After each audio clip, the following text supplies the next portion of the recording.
Greetings and salutations. Welcome to another edition of the YouTube channel, Too Many Plugins and Delta X-Ray. I'm your host Alex. Today we're going to play a little bit Operation Firestorm 2014 Battlefield 4. I think the round just started.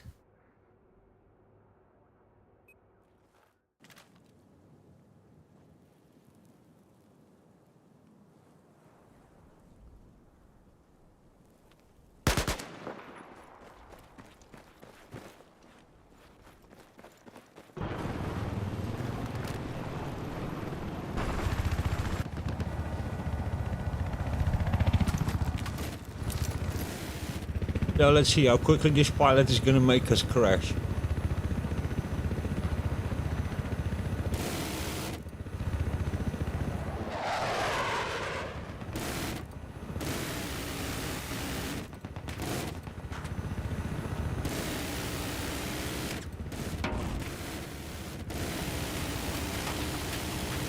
I've spotted a hostile helicopter. Use to your location.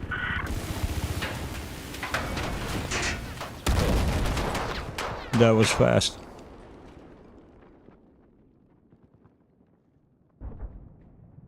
What's my ping here? We got 48 of ping. That's a little bit better.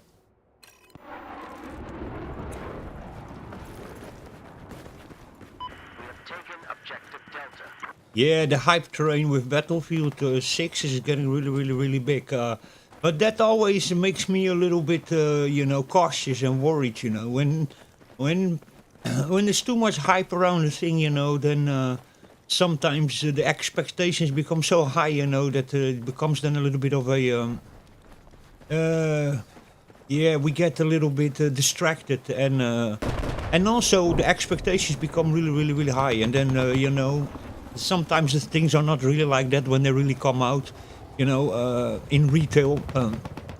Because, a multiplayer preview and a beta, it's not the same as really retail and tens or hundreds of thousands of people playing at the same time, So it's always, you need to be a little bit cautious with that.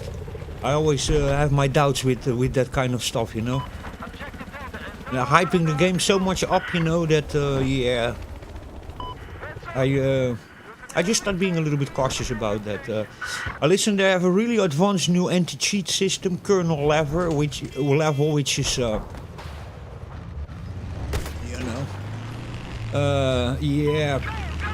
don't know about that, There's things to say about kernel level anti-cheat, but there's also a lot wrong with that, And people are saying, yeah, because if you don't have, how do you call that, a TPM and secure boot connected, then the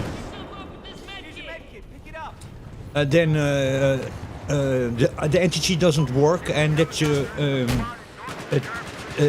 TPM and secure boot completely protects against cheating. I don't really know about that. One thing is kernel level, another thing is TPM, and then there are even people saying that that even Windows Defender that is also going to protect against cheating, but that's not really the way an antivirus works, I mean, there's some cheats and some things that an antivirus would consider suspicious, and the TPM also, TPM and secure boot, I mean, it a little bit protects a modification of your operating system, but direct inputs and cheats and stuff like that, I'm not really so sure if TPM and secure boot are really gonna protect against that, So there you go. It's the same like also if TPM and secure boot were so fantastic against cheats, then it would also be already a long time very effective against hacks and viruses and ransomware and stuff, And still people are suffering from ransomware and hacks and stuff. So and TPM and secure boot is already around for a very long time, So I doubt that a little bit, that.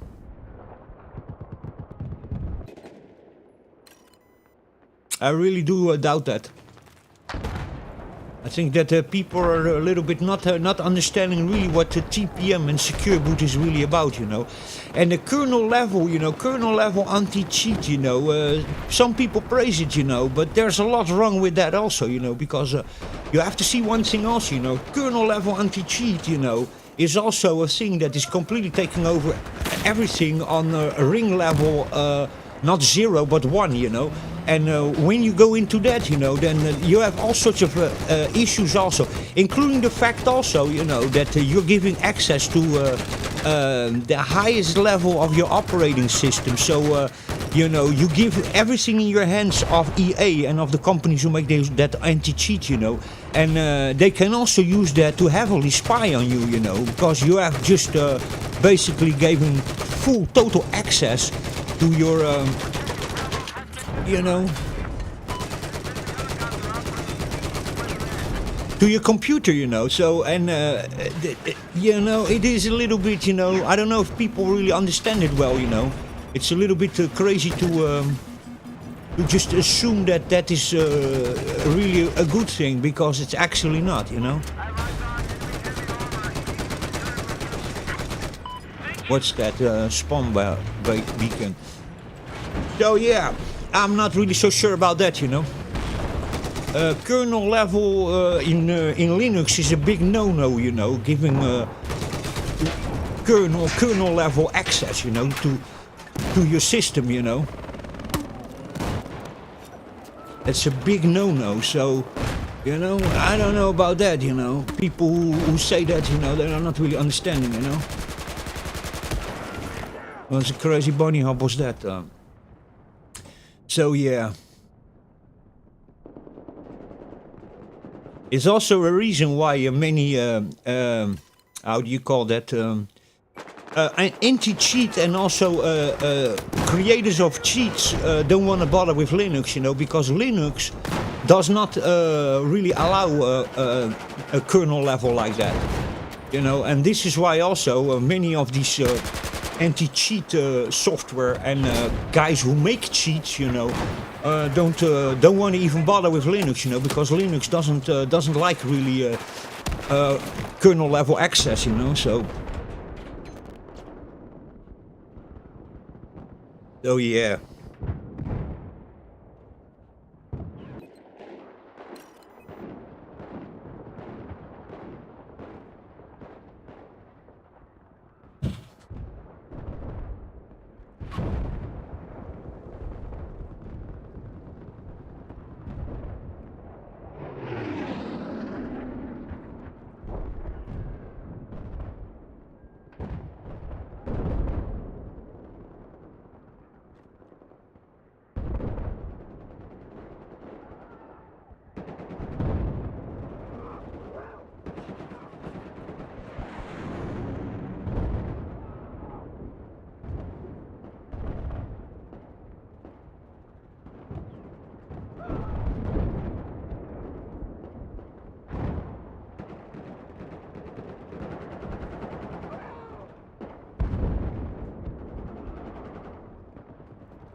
Sorry about that, gang. My missus was just bothering me. Came here in the man cave to bother me.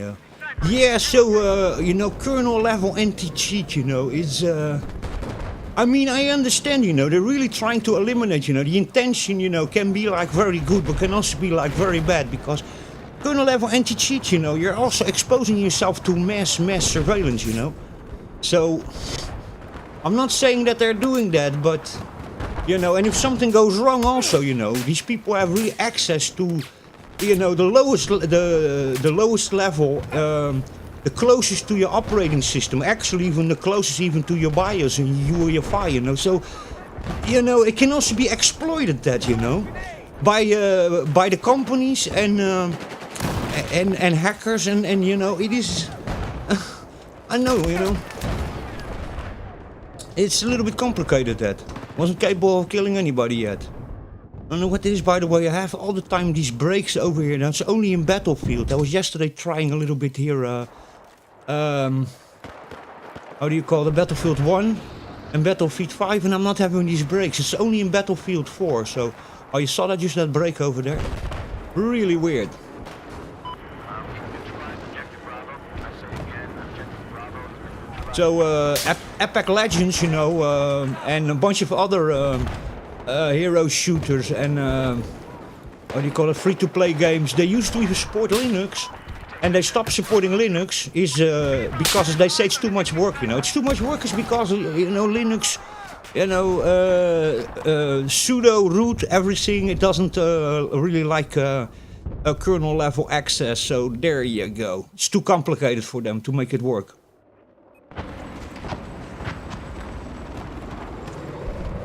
Yeah, there's a lot to say about that, you know.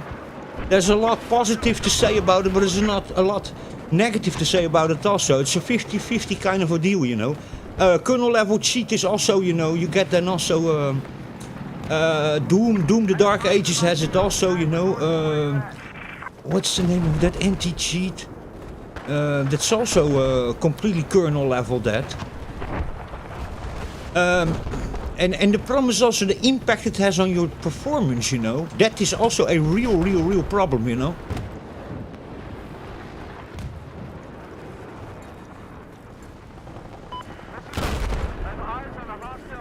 The Nuvu is also kernel level anti-cheat, you know.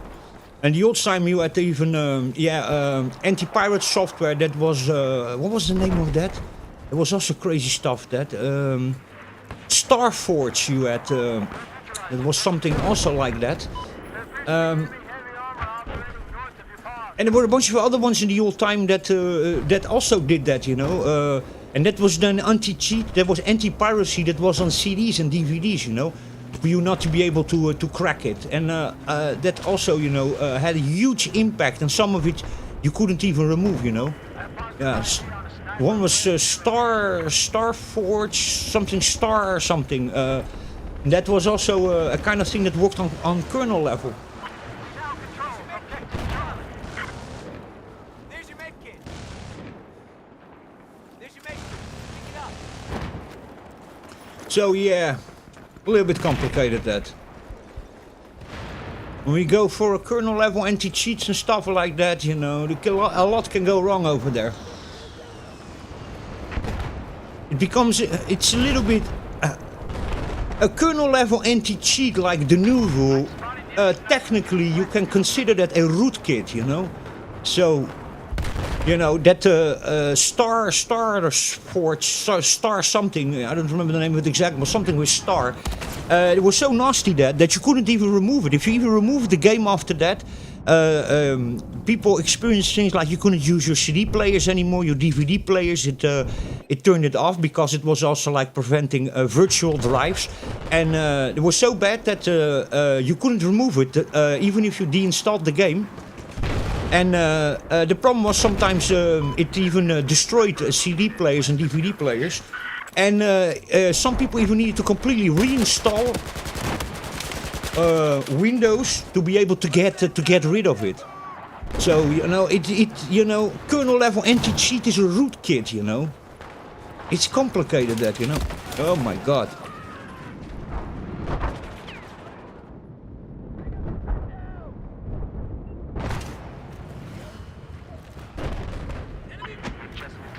So yeah. They have full access to your computer, you know. They have access in a way that, you know, and if there's a vulnerability in that also, you know, then a hacker can really expose that, you know. And when it's kernel level, and then it depends which ring level. You have several ring levels in an operating system. So you have the UEFI, then you have your OS, your operating system. And then you have ring level 0, ring level 1, 2, 3, and 4, I think it is. And it depends completely where it is, because if it is on ring level 0 or 1, then if they're spying on you or it gets compromised, then you cannot even, you can never even notice that. And Windows Defender also cannot pick that up, you know. So it's really complicated.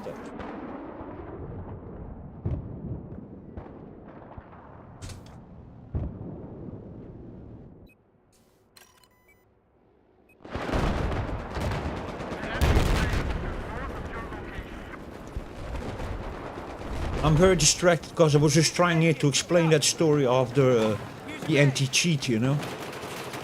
Ricochet works very, very different, and it's a very easy to how do you call that, circumvent it, you know. A Ricochet. Ricochet is the one that Call of Duty uses, you know. Ricochet, but that one is apparently very easy because there's several things you can do: turning Windows Defender off, turning a secure boot off, and TPM off, and you can already circumvent it, you know. Which kind of also shows how broken that actually really is, you know.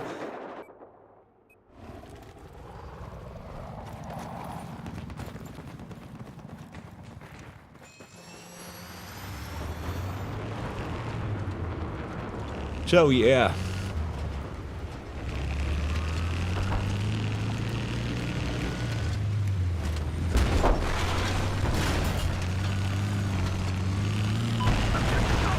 All a bit how you doing.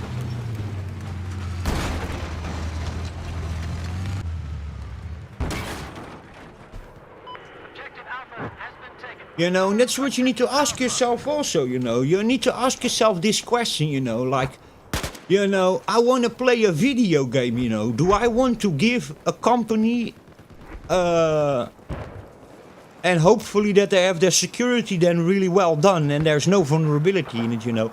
I want to play a video game, but I give kernel level access to my computer, you know. And I also make their bank payments with it, you know. And to be able to play a video game, these guys have complete access to my system, you know. And if they make a mistake in that, then it gets compromised by hackers, or if they themselves decide to start spying on you, you know. It starts all being a little bit, you know, is that really, really worth it, you know? Do you want a company or, you know, or there comes a vulnerability, you know, to have full access to your operating system, you know, that to play a video game, you know. There's many other things that you do on your computer that are way more expensive, and all of that can get jeopardized like that, you know. So I don't know about that, you know. I'm not into that kind of thing. I wasn't capable of killing anybody.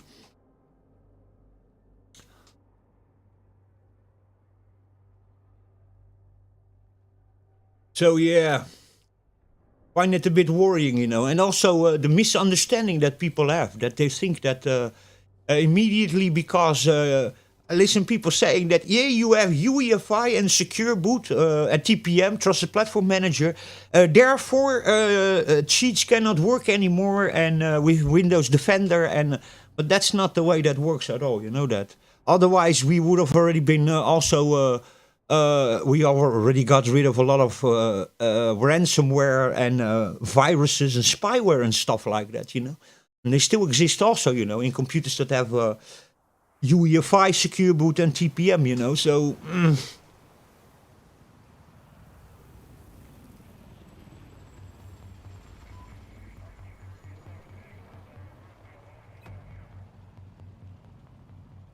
But people also shouldn't forget, all these kinds of things, you know, they're also all based on known vulnerabilities, you know.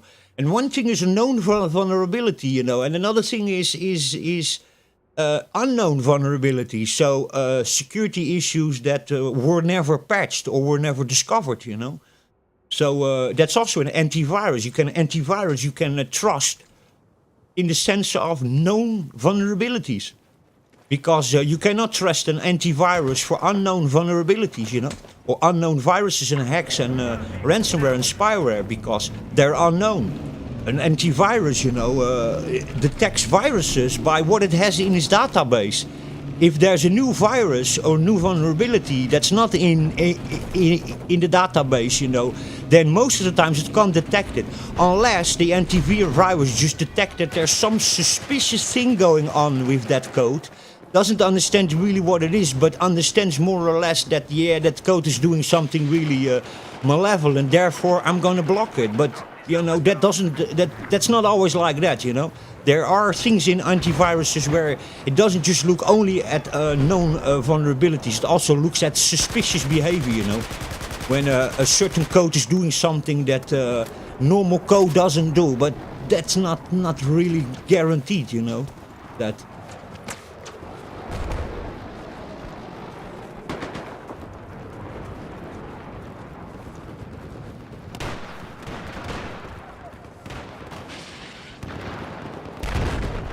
I can't help you, dude.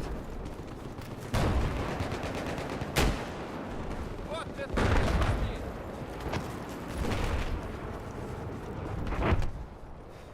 БТР, в укрытие!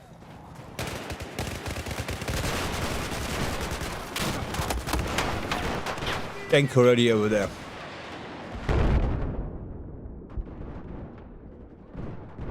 So yeah.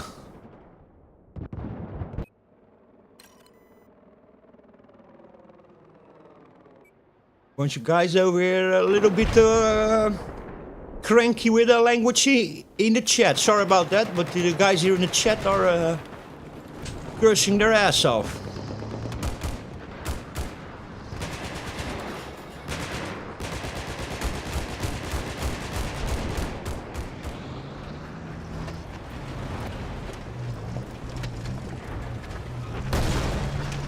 This car controls like a drunken hippo.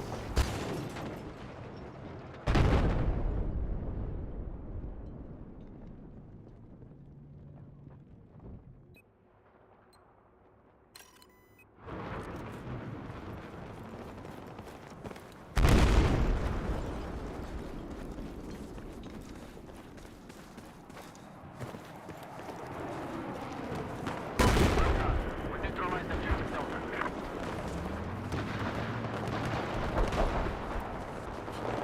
Yeah, I'm gonna stop. There's just too many breaks in here. It's all the time breaking, man. I don't know what's going on. I'm gonna try to update Punkbuster. I think something is wrong over here. This is not running good at all. Not running good at all. All the time breaks in it.